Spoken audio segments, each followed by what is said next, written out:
Hello everyone, hello aspirants, कैसे हैं आप सब और कैसी चल रही है आप सबकी पढ़ाई। 15 डे चैलेंज का आज डे है 5 और डे 5 स्टार्ट करने से पहले हम डे 4 का एक रिकैप ले लेते हैं।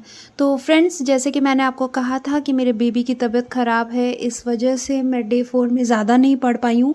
लेकिन एक मुझे जो मैंने प्रोडक्टिव पढ़ाई की है वो ये है कि जो भी मैंने पिछले टॉपिक्स किए थे उन सब के MCQs मैंने कर लिए, जीके में भी और प्लस मैंने बायोलॉजी में भी जितना भी पढ़ा था उन सब के MCQs और शॉर्ट नोट बना लिए हैं। और साइकोलॉजी में मैंने फर्स्ट यूनिट को फिर से रिवाइज़ करके उसके MCQ भी कंप्लीट कर लिए हैं और उनका भी रिवीजन कर लिया है। तो मतलब अब तक जो पढ़ा है वो मुझे ऐसा लगता है कि मेरे ऑन टिप्स है और वो एक अच्छी चीज़ है, एक प्रोडक्टिव ही चीज़ निकल के आई है। और फ्रेंड्स, मेरे पास एक कमेंट आया था कि हमें पता ही नहीं कि हम किसकी तैयारी करें, first grade, second grade, third grade, और अभी तक हम उसी जाल में घूम रहे हैं। जब फर्स्ट ग्रेड का पढ़ने चलते हैं तो लगता है सेकंड ग्रेड की तैयारी करनी चाहिए, और सेकंड ग्रेड का जब पढ़ने चलते हैं तो लगता है कि रीड पहले आने वाली है, पहले उसकी तैयारी करते हैं। तो फ्रेंड्स, इस चीज़ पे मैं आपको एक बात बताने वाली हूँ। किसी ने खूब कहा है कि हमारे लक्ष्य निर्धारित करते हैं कि हम क्या बनने जा रहे हैं। बिल्कुल, अगर हमें अपने लक्ष्य ही नहीं पता है, हमें अपना एम नहीं पता, हमें अपना मोटो नहीं पता, तो हम शायद भटकते ही रहेंगे। हमें एक पाथ चूज़ करना पड़ेगा, एक रास्ता चूज़ करना पड़ेगा और उसी पे कंटिन्यू रहना पड़ेगा, और साथ ही साथ उस पर धैर्य से विश्वास करना पड़ेगा कि जिस रास्ते पे हम चल रहे हैं वो एकदम सही है। और लाख मुसीबतें आएंगी रास्ते में, बहुत भटकने वाली चीज़ें आएंगी, लेकिन आपको अडिग रहना है, डटे रहना है। यही तो परीक्षा है भगवान की।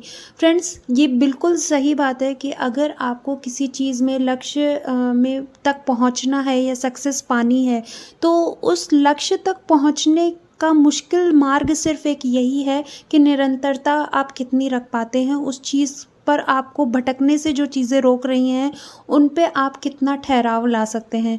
तो यही एक परीक्षा का वो असली तरीका होता है, या उसको पास करने का तरीका होता है कि आप जो भी लक्ष्य चूज़ कर रहे हैं बस उसको अब मान लीजिए पत्थर की लकीर और उसी पर चलिए, उसी रास्ते पर।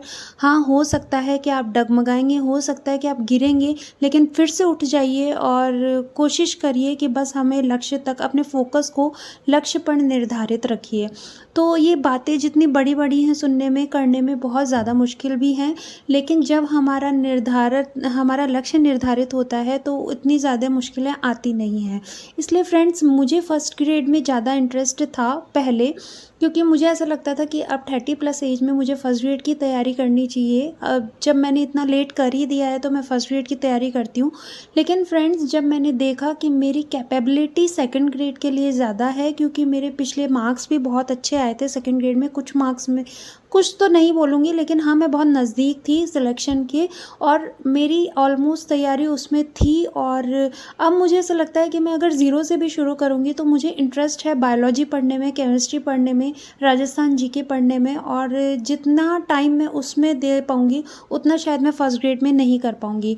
और एम मेरा एकदम फिक्स है फ्रेंड्स, मुझे सेकंड ग्रेड बन के मुझे RAS की तैयारी करनी है। तो वो मुझे लगता है मैटर ज़्यादा मैच करता है उस चीज़ में, इसीलिए मुझे एक टीचर की जॉब चाहिए। तो वो आपका जो मोटो है वो एकदम क्रिस्टल क्लियर होना चाहिए, इसलिए भटकिए मत। बस आपको मैं आज, अगर आप मुझे फॉलो करते हैं तो मैं स्ट्रिक्टली आपको आज का दिन दे रही हूँ। आज दिन में आप सोच लीजिए कि आपको कौन से ग्रेड की तैयारी करनी है, करनी भी है या नहीं करनी है।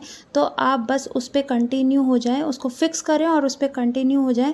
खुद पे खुद आपके पास सोर्सेस चलते हुए आएंगे, क्योंकि आप उसके लिए एफर्ट्स करेंगे तो आपके रास्ते भी अपने आप खुलते चले जाएंगे। एक फ्रेंड्स, मेरे पास जो कमेंट आता है बार बार वो आता है नींद का। तो बिल्कुल ये नींद वाली जो बात है वो बहुत ज़्यादा बॉदर करती है, क्योंकि मेरा तो बेबी छोटा है और ये एक बहाना नहीं है, वाकई में कभी भी उठ जाता है। तो मेरे नींद का थोड़ा इश्यू रहता है फ्रेंड्स। लेकिन आप अपनी कैपेबिलिटी के हिसाब से देखिए कि आपको कितनी नींद की आवश्यकता है। तो मुझे ऐसा लगता है कि अभी एग्ज़ाम को 5 महीने या 4 महीने हैं, तो आपको 5 घंटे की नींद सफिशिएंट है। इससे ज़्यादा अगर आप सोते हैं तो मुझे ऐसा लगता है कि आप कंपटीशन से थोड़ा दूर हैं, क्योंकि 5 घंटे की नींद जो है वो हमारे लिए सफिशिएंट हो सकती है। स्टूडेंट लाइफ में हम काम करते हैं, हम प्राइवेट जॉब करते हैं या बाहर जॉब करते हैं, घर पे बहुत सारा काम करते हैं, उन सभी के लिए मैं कह रही हूँ कि 5 घंटे की जो नींद है वो सफिशिएंट होती है। और उसके अलावा आप 25 मिनट या 30 मिनट का आप नैप ले सकती हैं दिन में, लेकिन इससे ज़्यादा अगर आप सोते हैं तो प्लीज़ भूल जाइए कि आपका किसी न किसी गवर्नमेंट जॉब में सिलेक्शन होगा। सॉरी, ये हार्ड वर्ड्स हैं लेकिन बिल्कुल सत्य है। और नींद पर काबू पाना सिर्फ़ और सिर्फ मन और दिमाग का कंट्रोल करना है फ्रेंड्स। तो आपको अपने मन को, और मैंने जैसे पहले भी बताई है कि मन को और दिमाग को बेवकूफ़ बनाना पड़ेगा, उसको बोलना पड़ेगा, अपने लक्ष्य को सामने रखना पड़ेगा, देखना पड़ेगा कि आपने ये तैयारी क्यों शुरू की है, किस लिए शुरू की है। बस उस चीज़ को कहीं लिख लीजिए और हमेशा वो अपने सामने रखिए। मुझे तो ऐसा लगता है कि अपने फ़ोन पे आप वॉलपेपर लगा लीजिए, अपनी या अपने बच्चों की, अपने पति की डीपी की बजाय आप उस जो लक्ष्य है उसकी डीपी लगाइए और उसको बार बार देखिए कि इसके लिए आपको जीना है और अब इसी के लिए मेहनत करनी है।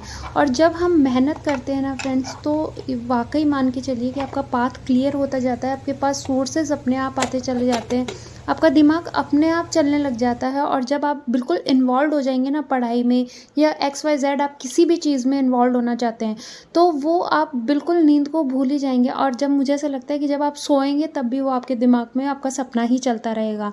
इसलिए नींद वाला इश्यूज टोटली आपके खुद पर डिपेंड करता है, आप अपने लक्ष्य के लिए कितने ऑनेस्ट हैं। तो वो ऑनेस्टी आपके खुद के अंदर से ही आपको बताएगी।